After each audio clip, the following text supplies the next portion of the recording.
हाट बाट घर गली अथाई, कहीं परस पर लोग लुगाई। काली लगन भेली केतक बारा, पूजी ही विधि अभिलाषु हमारा। श्री राम जय जय राम। जय हो सरस्वती मैया की। जय श्री गणेश। आइए श्री रामचरितमानस से आगे की ओर बढ़ते हैं।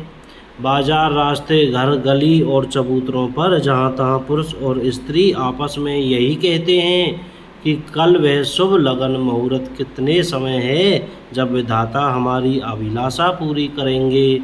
जब सीता जी सहित श्री रामचंद्र जी सुवर्ण के सिंहासन पर विराजेंगे और हमारा मन चीता होगा, मन कामना पूरी होगी। इधर तो सब यह कह रहे हैं कल कब होगा, उधर कुचक्र की देवता विघ्न मना रहे हैं। उन्हें देवताओं को अवध के बधावे नहीं सुहाते, जैसे चोर को चांदनी रात नहीं भाती। सरस्वती जी को बुलाकर देवता विनय कर रहे हैं और बार बार उनके पैरों को पकड़कर उन पर गिरते हैं। वे कहते हैं, हे माता, हमारी बड़ी विपत्ति को देखकर आज वही कीजिए जिससे श्री रामचंद्र जी राज्य त्याग कर वन को चले जाएं और देवताओं का सब कार्य सिद्ध हो। देवताओं की विनती सुनकर सरस्वती जी खड़ी खड़ी पछता रही हैं कि हाय, मैं कमल वन के लिए हेमंत ऋतु की रात हुई। उन्हें इस प्रकार पछताते देखकर देवता फिर विनय करके कहने लगे, हे माता, इसमें आपको जरा भी दोष नहीं लगेगा। श्री रघुनाथ जी विषाद और हर्ष से रहते हैं। आप तो श्री राम जी के सब प्रभाव को जानते ही हो। जीव अपने कर्मवश ही सुख दुख का भागी होता है, अतएव देवताओं के हित के लिए आप अयोध्या जाइए। जय सिया राम। बार बार पकड़कर देवताओं ने सरस्वती को संकोच में डाल दिया, चरण पकड़कर।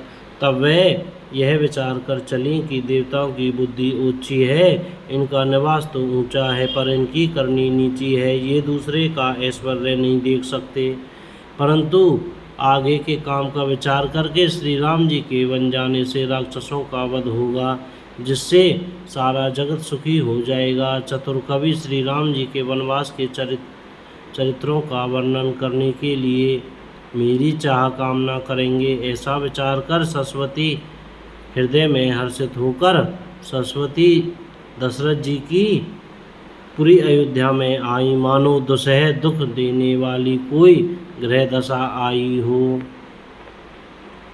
मंथरा नाम की केकई की एक मंदबुद्धि दासी थी। उसे अपयश की पिटारी बनाकर सरस्वती उसकी बुद्धि को फेर कर चली गईं।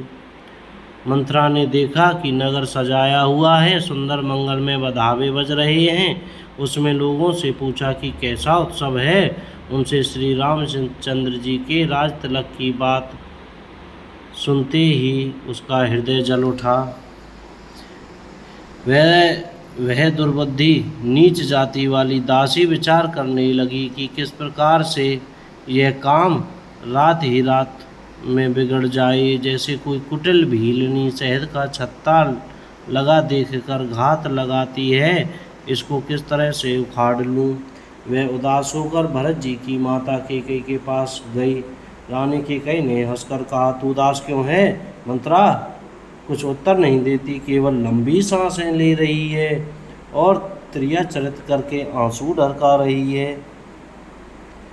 रानी हंसकर कहने लगी कि तेरे बड़े गाल हैं, तू बहुत बढ़ बढ़ कर बोलने वाली है। मेरा मन कहता है लक्ष्मण ने तुझे कुछ सीख दी है, दंड दिया है, तब भी वह महापापनी दासी कुछ भी नहीं बोलती।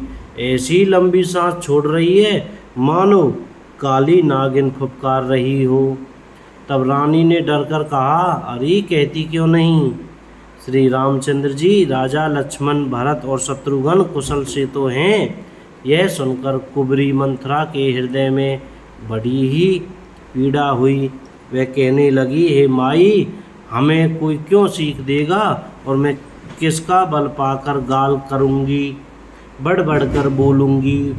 रामचंद्र को छोड़कर आज और किसकी कुशल है जिन्हें राजा युवराज पद दे रहे हैं। आज कौशल्या को विधाता बहुत ही दाहिने अनुकूल हुए हैं। यह देखकर उनके हृदय में गर्व समाता नहीं। तुम स्वयं जाकर सब शोभा क्यों नहीं देख लेती, जिसे देखकर मेरे मन में क्षोभ हुआ है। तुम्हारा पुत्र परदेश में है, तुम कुछ सोच नहीं जानती हो कि स्वामी हमारे वश में हैं। तुम्हें तो तोषक पलंग पर पड़े पड़े नींद लेना ही बहुत प्यारा लगता है। राजा की कपट भरी चतुराई तुम नहीं देखती। मंथरा के प्रिय वचन सुनकर किंतु उसको मन की मेली जानकर रानी झुझक कर डांट कर बोली, बस अब चुप रहे, घर फोड़ी कहीं की। जो फिर कभी ऐसा कहा तो तेरी जीभ पकड़ कर निकलवा लूँगी। कानों, लंगड़ों और कुबड़ों को कुटिल और कुचाली जानना चाहिए, उनमें भी स्त्री और खासकर दासी। इतना कहकर भरत जी की माता कैकेयी मुस्कुरा दी। जय सिया राम। और फिर बोली, हे प्रिय वचन कहने वाली मंथरा, मैंने तुझको यह सीख दी, शिक्षा के लिए इतनी बात कही है। मुझे तुझ पर स्वपन में भी क्रोध नहीं है। सुंदर मंगलदायक शुभ दिन वही होगा जिस दिन तेरा कहना सत्य होगा, अर्थात श्री राम का राज्य तिलक होगा।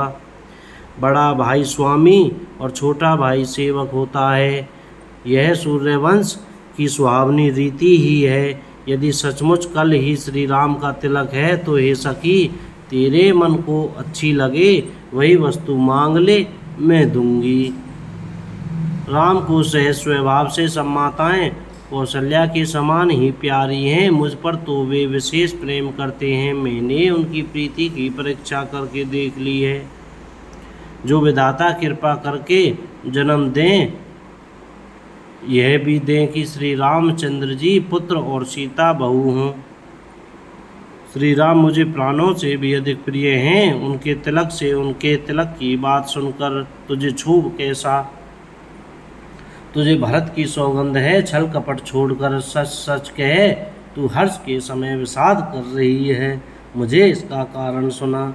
तुझे भरत की सौगंध है, छल कपट छोड़कर सच सच कहे, तू हर्ष के समय विषाद कर रही है, मुझे इसका कारण सुना।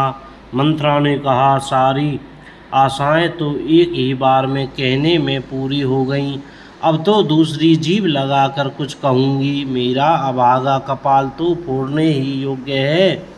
जो अच्छी बात कहने पर भी आपको दुख होता है, जो झूठी सच्ची बातें बनाकर कहते हैं, हे माई, वे ही तुम्हें प्रिय हैं और मैं कड़वी लगती हूँ। अब मैं भी ठकुर सुहाती मुँह देखी कहा करूँगी, नहीं तो दिन रात चुप रहूँगी। बोल सियावर रामचंद्र की जय। जय श्री सीताराम। कोई गलती हो गई हो तो क्षमा करते रहना और सीताराम सीताराम सीताराम बोलते रहना। जय सिया राम।